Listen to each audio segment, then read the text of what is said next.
దేవుడును మన రక్షకుడు అయిన యేసుక్రీస్తు వారి శ్రేష్టమైన నామంలో ఉదయకాల మన్నా అనే చక్కని కార్యక్రమాన్ని చూస్తున్న మీ అందరికీ నిండు హృదయంతో వందనాలండి.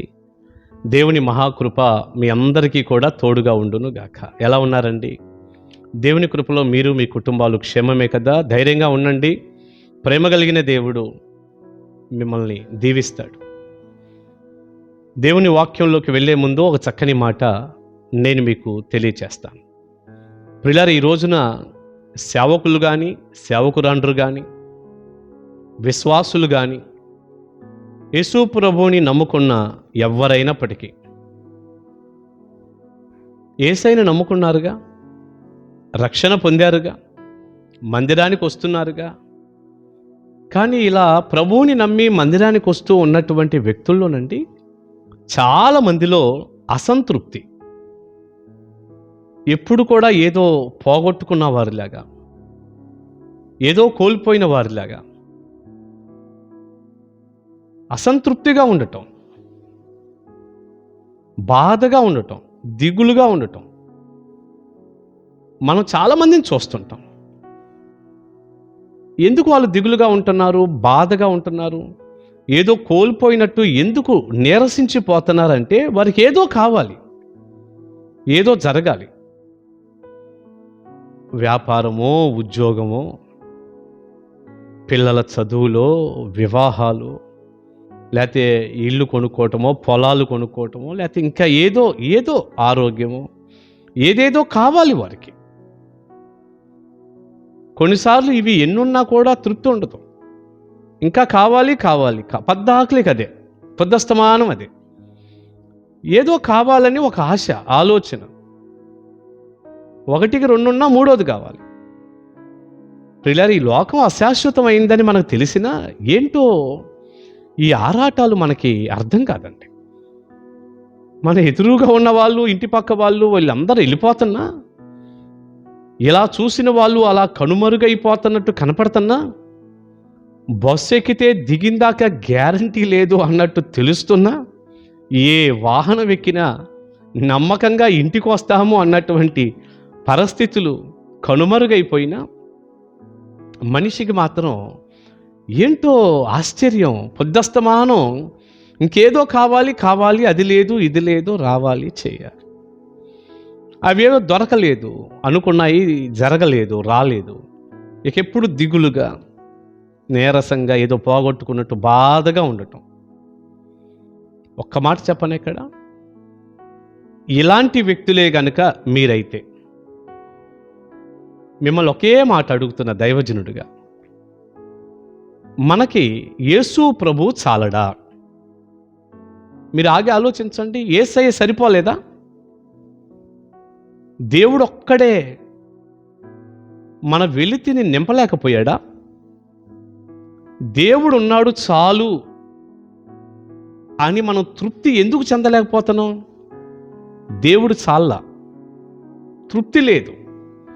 అసలు ప్రభువుని నమ్ముకుంద కూడా ఏవేవో వస్తాయనే కానీ ప్రభు వచ్చాడు, ప్రభు ఉన్నాడు చాలు అనుకోవటానికి కాదు.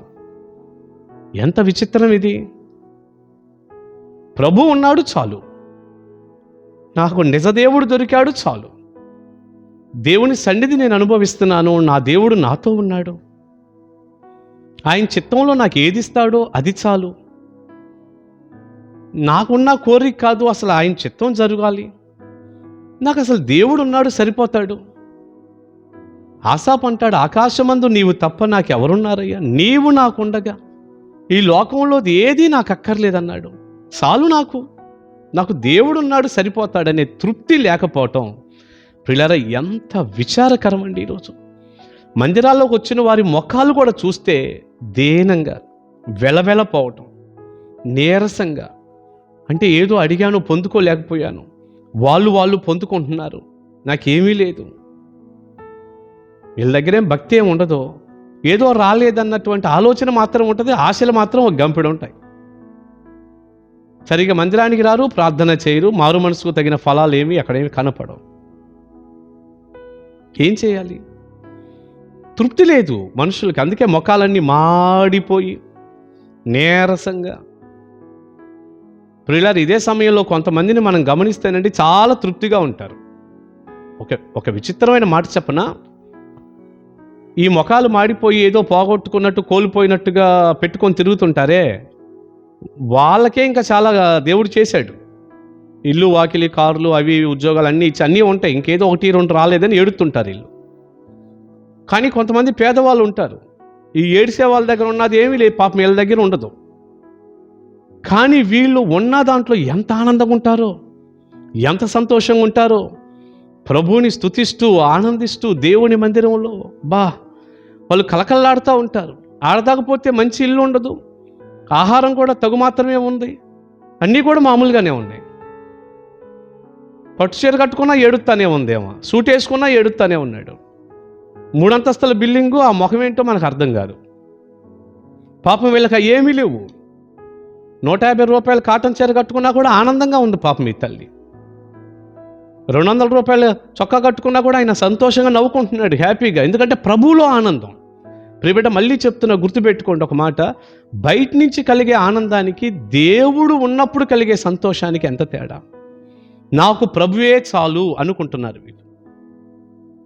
మనకేమో ప్రభువు కాకుండా ఆయన ఇచ్చే ఇంకా లేవని ఏడుస్తున్నాం. ఎంత పెద్ద తేడా ఇది, పెద్ద తేడా. మీరు ఆలోచించండి, మీరెవరు ఇంతకీ? దేవుడు చాలడా? చాలు నాయనా, నువ్వే నాకు చాలు అనే తృప్తి మనకెందుకు లేదో ఆశ్చర్యం. ప్రియులారా, ఇక్కడ నిర్గమాకాండం 33వ అధ్యాయంలో ఇప్పుడు వరకు నేను మీకు చేసిన వ్యాఖ్యానానికి సంబంధించిన ఒక విషయం ఉందండి. ఇక్కడ మోషే మనకు కనపడతాడు. ఒక సమయం వచ్చాక దేవుడు అన్నాడు, నేను రాను, మీరు వెళ్ళండి కనాను అన్నాడు. మోషే అన్న ఒక్క మాట చూడండి, నిర్గమాకాండ గ్రంథం 33వ అధ్యాయం 15వ వచనం. మోషే, నీ సన్నిధి రాని ఎడల ఇక్కడ నుండి మమ్మును తోడుకొని పోకుము. అయ్యా, మమ్మల్ని వెళ్ళమంటే నేను ఎలా వెళ్తాను?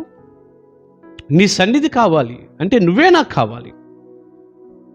నువ్వు లేకుండా కనాను నాకెందుకు అన్నాడు. ఒక్క మాట చెప్పాలంటే 14వ వచనంలో ప్రభు అన్నాడు, అందుకు ఆయన, నా సన్నిధి నీకు తోడుగా వచ్చును, నేను నీకు విశ్రాంతి కలగజేసేదను అన్నాడట. భక్తులకి దేవుడే సరిపోతాడు. దేవుడు లేకుండా కనాను కూడా వద్దు మోషేకి. మరి మనకి దేవుడు చాలలేదు కదూ, ఏదేదో కావాలి సమృద్ధి.